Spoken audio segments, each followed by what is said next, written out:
वो प्यार नहीं था। सच्चा प्यार इससे साबित नहीं होता कि आप कितने लंबे समय से एक साथ हैं। सच्चा प्यार तब पता चलता है जब परिस्थितियां खराब चल रही हो और फिर भी आप एक दूसरे के साथ रहे, एक दूसरे को सपोर्ट करें और जिंदगी में साथ आगे बने। रूबी एक फैशन डिजाइनर थी और नितिन एक कंपनी में सेल्स मैनेजर का काम करता था। रूबी और नितिन एक दूसरे को कॉलेज से जानते थे और एक दूसरे से प्यार करते थे। उनके रिलेशन को लगभग 6 साल हो गए थे और अब रूबी नितिन से शादी करना चाहती थे। पिछले महीने नितिन का प्रमोशन हुआ था तो इसी कारण उसे दूसरे शहर में शिफ्ट होना पड़ा था। जाने से पहले वो रूबी से मिला था। रूबी बहुत उदास थी कि अब वो दोनों मिल नहीं पाएंगे, लेकिन रूबी ने नितिन को कभी माना नहीं किया। जाने से वो चाहती थी नितिन अपने कैरियर में आगे बने और यही सोचकर उसने खुशी खुशी नितिन को जाने दिया था। वो दोनों एक दूसरे को रोज फोन करते थे और घंटों बातें करते थे। रूबी उससे उसके नए काम, नई जगह के बारे पूछती रहती कि सब कैसा है उधर। वो समय पर खाना कहता है, ना काम में ध्यान लगता है ना रूबी उसे उसका सब कुछ पूछती थी। 1 साल अच्छे से बीत गए थे, लेकिन फिर कुछ ऐसा होने लगा कि रूबी बहुत परेशान रहने लगी। नितिन ना तो खुद रूबी को फोन करता था और जब रूबी फोन करती थी तो ये बोलकर फोन रख देता था कि वो काम में व्यस्त है। रूबी को समझ नहीं आ रहा था कि नितिन ऐसा क्यों कर रहा है। भले कितना भी काम हो, 5 मिनट तो मुझसे बात कर ही सकता है। 1 महीना ऐसे ही चला गया। फिर रूबी थक कर नितिन को फोन करना छोड़ दी और नितिन तो अब उसे खुद से फोन करता ही नहीं था। कुछ दिन ऐसे ही बीत गए तो रूबी ने खुद फोन किया नितिन को। उसने फोन नहीं उठाया। रूबी ने उसे 4-5 बार फोन किया, फिर भी उसने फोन नहीं उठाया और ना ही उसने बाद में खुद रूबी को फोन किया। रूबी बहुत परेशान हो गई। वो सोचने लगी कि सच में नितिन काम में व्यस्त रहता है कि कुछ और बात है। कुछ दिनों बाद रूबी अपने काम से छुट्टी लेकर नितिन को बिना बताए उससे मिलने चली गई। रूबी को नितिन का पूरा पता मालूम था कि वो कहाँ रहता है। रूबी रात के समय नितिन के घर पहुंची थी। उसने देखा कि नितिन के घर पर ताला लगा हुआ था। उसने नितिन को फोन किया, लेकिन हमेशा की तरह नितिन ने रूबी का फोन नहीं उठाया। फिर रूबी ने नितिन को मैसेज किया कि मैं तुम्हारे घर के बाहर खड़ी हूँ, तुम कहाँ हो। थोड़ी देर बाद नितिन ने फोन किया और उसे बहुत डांटा कि तुम बिना बताए क्यों आ गई इधर, किसने बोला था तुम्हें इधर आने के लिए, और फोन रख दिया उसने।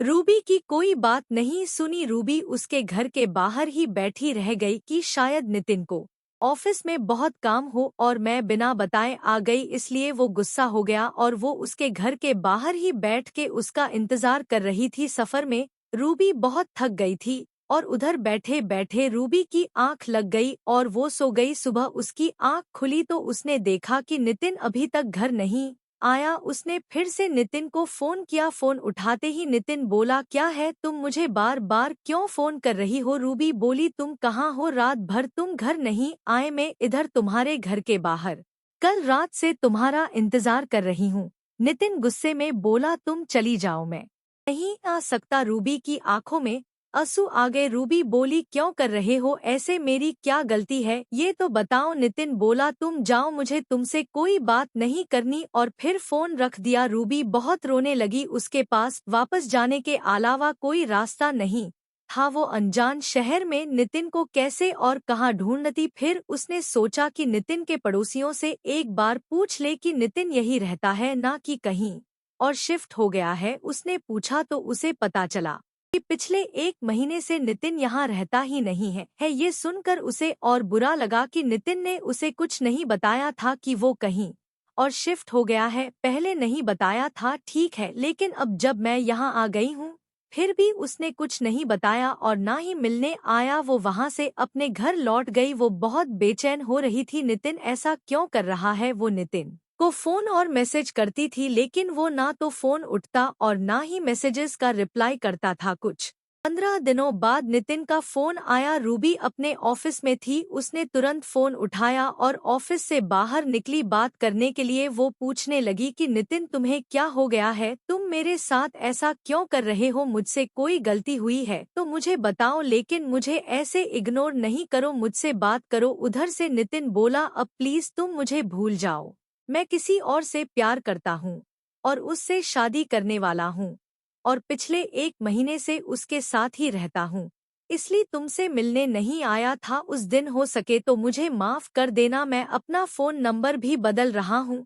इतना बोलकर नितिन ने फोन रख दिया। रूबी ये सब सुनकर तो मानो जैसे उसके पैरों के नीचे से जमीन ही निकल गई। उसका दिल बहुत ही तेजी से धड़कने लगा। वो रोने लगी और सोचने लगी कैसे 6 साल का रिलेशन ऐसे कोई एक झटके में तोड़ सकता है। वो उसी वक्त ऑफिस से घर चली गई। वो बहुत रोई और फिर नितिन को फोन करने लगी कि नितिन ऐसे नहीं कर सकता, वो मुझे छोड़कर नहीं जा सकता। लेकिन जैसे नितिन ने कहा था कि वो अपना नंबर बदल रहा है तो उसका फोन भी नहीं लगा। रूबी डिप्रेशन में चली गई थी। वो 15 दिनों तक ऑफिस नहीं गई। उस रोज ऑफिस से फोन आते थे। आखिर में उसके बॉस ने उसे बोल दिया कि ऐसे ही कुछ दिन और चला तो उसे अपनी नौकरी खोनी पड़ेगी। फिर कुछ दिनों बाद रूबी ऑफिस जाने लगी, लेकिन काम में उसका ध्यान नहीं रहता था। 5 महीने हो गए उस बात को। अब रूबी धीरे धीरे संभल रही थी। नितिन ने फिर कभी रूबी को फोन नहीं किया, ना रूबी ने फिर कभी उसे